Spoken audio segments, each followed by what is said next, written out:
Você não atrai o que você quer. Você atrai quem você é. Isso não é autoajuda. É física quântica. E ninguém te ensinou.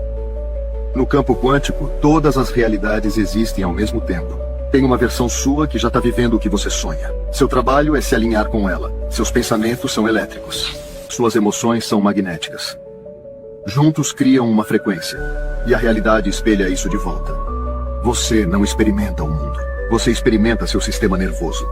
Por isso, duas pessoas vivem a mesma coisa e lembram diferente. A observação cria realidade. Quando você foca, colapsa infinitas possibilidades em uma. Mas aqui vem a parte que ninguém fala. Quando você conta seus sonhos para os outros, abre espaço para os medos deles. Energia negativa no seu campo.